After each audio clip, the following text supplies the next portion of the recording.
Hey,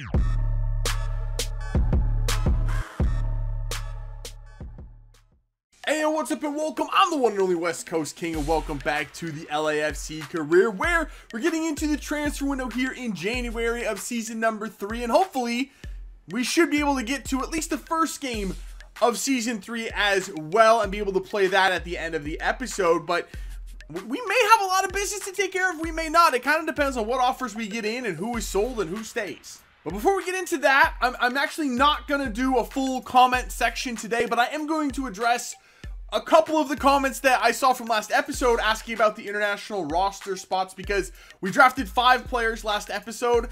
3 of them would technically be internationals, 2 Algerians and 1 from Ecuador, I believe. The goalkeeper was from Ecuador. But, and I think I said this at the beginning, or I may not have, of this entire series, players that we acquire through the MLS draft do not count towards our international roster spots. And the reason for that is, if I only got players from United States, Mexico, and Canada in the MLS draft, we'd have a lot of players with the same names in our team, and I'm trying to avoid that. So for the sake of diversity, I'm bringing in players from all over the world and different backgrounds and ethnicities. So that's the reason why we're not counting those players towards that international roster rule. However, players such as Gerard Peña Herrera, who is a computer-generated player, but we did not get through MLS draft, he does count towards the international roster spots. And right now, we actually have 9 international players. Again, we might be selling Rossi, we might be selling Horta, so that'll lighten that number a little bit. But we do have to be careful because we're only allowed 1 more international player as of right now. So now we can get into the transfer window here. We already have a couple of offers in. I think we're about a week into the window now. The first one is for Ismael Vera. I am going to still try to wait and see if I can get an offer from an MLS team before I sell him. This one is from BK Haken, so probably not going to go with that one. The second offer is for Tyler Miller. This one's from Espanyol in Spain, and I'm still not willing to sell Tyler Miller. He's still my guy. He's still the goalkeeper for this team. More offers in now, and a lot of offers for Vera. Unfortunately, none of them from the MLS, and I think I'm just going to go ahead and sell this guy because all of the offers we're getting in are for him, and I just want him out of the team to stop getting those offers in. So wherever this last one was from, Lafc, sure, you're getting an insanely good player for a very low price. Unfortunately, I just can't sell him to an MLS team. The next offer is for Christian Ramirez from Racing Club, and I don't want to sell Christian Ramirez, at least not this season. I want to go at least 1 more year with Superman up top for us before we even consider making that change. So we have our first big offer in now, and it's for the player I was really hoping wasn't going to get a big offer in, and it's João Moutinho. I knew it could happen. I was hoping it wouldn't, though. The offer's from Atalanta, a top flight team in the Serie A in Italy. The offer's 9.7 million as well. That's well above his value of 7.5 million. He's young still, 22 years old, still growing, still going to get better. And that's just the cost of doing business in MLS. You're going to lose some of your good young star players, which is also why I don't want to load our roster with players like that, because we're just going to end up having to sell them in the long run. But all right, I'll negotiate a price with Atalanta. We really need fullbacks now. I literally don't even have another left back other than Moutinho, so now we need 2 left backs in this transfer window. Well, the Moutinho deal kind of fell apart. Apparently, I asked for too much money. I asked for 11 million. The dude stood up and walked out of the room. I swear I'm not trying to sabotage that negotiation. I don't even really know what happened, but in the meantime, we have our release clause paid for Latif Blessing. Really wasn't expecting that one either. That's $10.8 million paid by Werder Bremen for our winger, which I'm actually gonna let that happen because we haven't gotten an offer in for Diego Rossi. So I'm hoping we can keep Rossi, and Latif Blessing leaves. That's a win-win. I'll take that. And now we have an offer in for Horta, and it's actually kind of a low offer. 25.6 million. It's from Roma, a big team as well. So we're definitely going to try to make this deal work for Horta. But it says his value should be between 33 and 48. 25 is not quite there. So I'm going to get to negotiating with Roma. Hopefully they don't walk out like they did with Moutinho. And we'll see if we can't send Horta to Italy. And here are the notifications we've been waiting for. Vera has been sold to Dalkurd. I still can't believe an MLS team wouldn't bite on him, so that's a little bit disappointing, but he's off the books now. Blessing has been sold to Werder Bremen for 10.8 million, giving us 8 million into our transfer budget. And then Andre Horta has been sold to Roma for $34.8 million. That gives us another 29 million into our transfer budget. Not that we need that much money. We currently have 81.6 million in the transfer budget. Do you realize how absurd that is for an MLS team? But either way, now we need to get to shopping because we're on the 27th of January. We still need at least one left back and a designated player center mid. So, you know, we have 4 days to make all of that happen. So the first one we're going to do is the easiest one. It's going to be a backup left back. We're going to go after a kid named Christian Calderon playing in Mexico at Atlas. He is also Mexican, so it wouldn't count towards our international roster spots. Not that that's too much of a problem because we just got rid of Blessing and Horta, so that's 2 internationals off our books. But still, I want to try to keep that one as a domestic player if possible. So let's try to go ahead and sign him. Sporadic squad role, nothing too big there. 3-year deal, that works for me. What else do we have here? Release clause, no release clause, which is good. I actually paid his release clause to get him. It was like less than $1 million, so nice cheap way to do that. No release clause from us though. That's a very, very low wage. I also like that a lot. I'm going to get rid of that bonus of 28K though, and then I'm going to submit. He should probably bump his wage demands up to 3K. He does. And that is our backup left back. Nice and easy. And now we move on to the slightly more difficult task of bringing in a designated player. So now how do we do this? I think we can whittle it down a little bit. Barrios has really, really good potential. I think better than anyone else on this list at this point. But he's a straight up defensive midfielder, and I don't really need that in the team right now. I don't think he really fits what we're looking for. Nandez is more of a box-to-box type of a guy, but at 5'7", I don't think that fits the squad either. It's not really what I'm looking for. As well, we have to deal with having to sell him in a couple of years anyway, and I don't really want to go through that headache. Hector Herrera, I really like, and I know it's a player that you guys would like as well. Has that solid player trait, decent long shots. He'd probably stay up around 80 overall for a season or 2 before he starts to decline. I definitely say he's high up on my list. Vecino, I think, might be the best fit for the team, but I know he doesn't carry that name recognition like Hector Herrera or some of the other players would.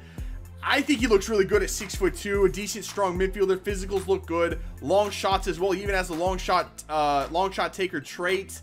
But again, I think he's lacking that name recognition. Roberto Pereira, I do like, but there's better options I think on the list. I think Vecino is better and Herrera is better as well. So probably not going to go with Roberto Pereira. Then we have Paulinho and Nainggolan down here.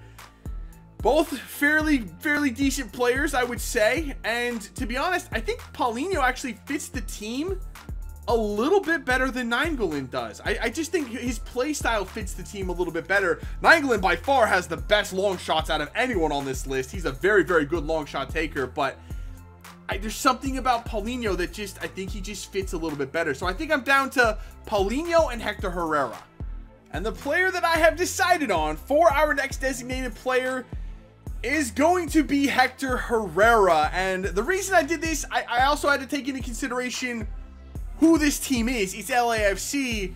Our demographic works well for Hector Herrera. I think he fits the team really, really well. Plus, he's 2 years younger than Paulinho.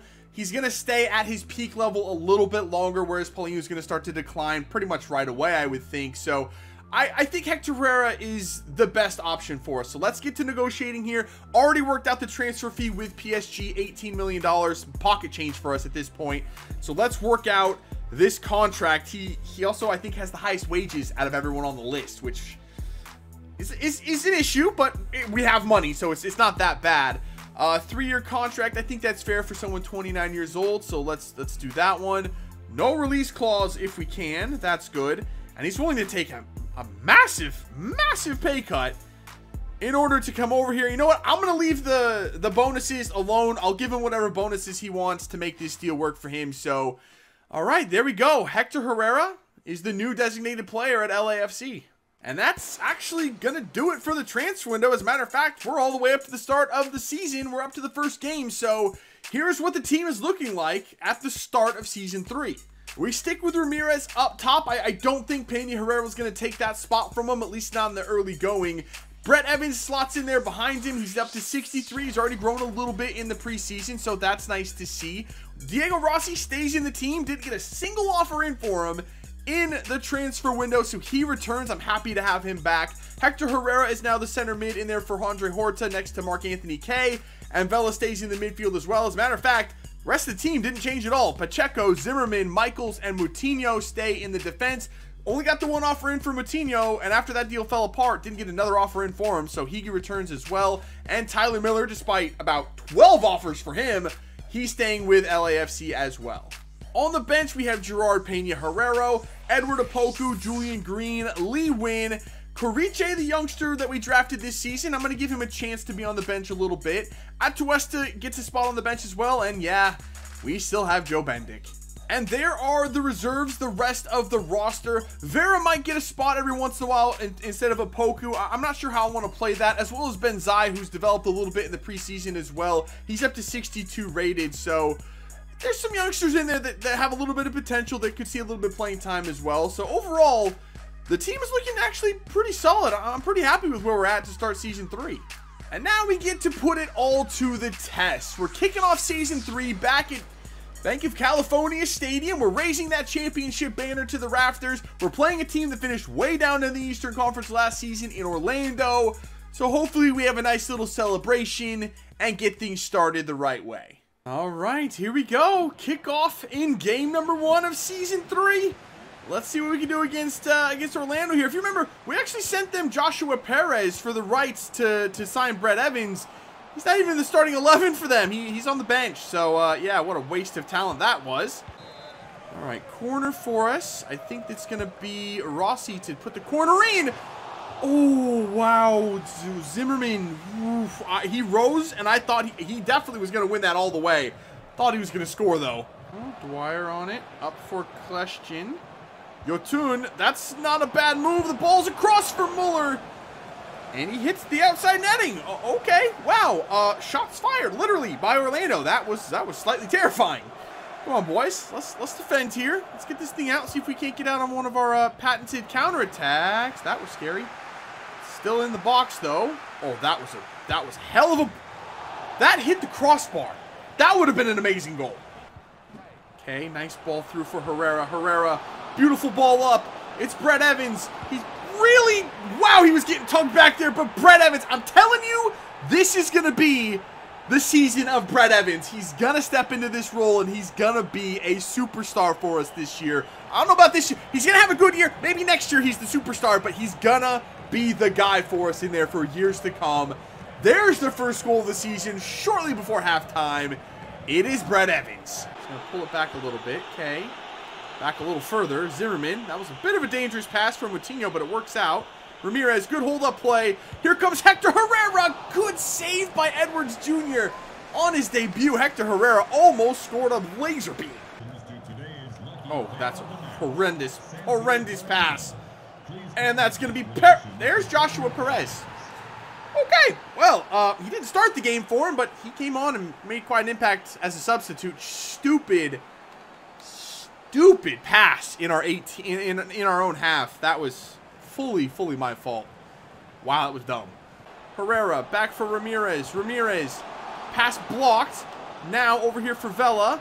Vela back for Ramirez, blocked again. It's gonna fall for Herrera, blocked again. Herrera's shot goes. They've blocked so many passes and shots in this game.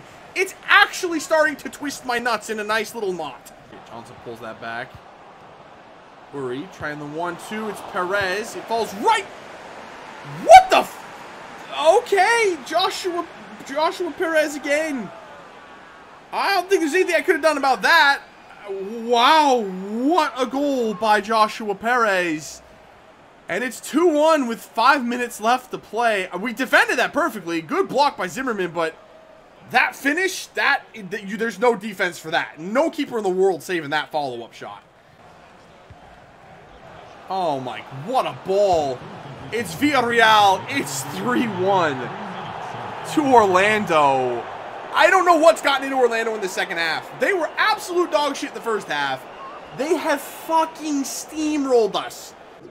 Evans, nice little move there. Gets that ball across. It's going to be... We finally... Well, that would have been a consolation anyway, but Edward, King Edward, you've scored so many goals for me in the past. The fuck was that shot? Well, there's the final whistle. So much for that celebration. Well, at least we got that banner raised into the rafters. The title-winning season from last year. Oh, we got a lot of work to do this season, though. Oof, that second half, that was brutal. So that's that's where we're gonna end it for today. I really did not expect that Orlando game to go that way. They were absolutely horrific last year. They were so bad.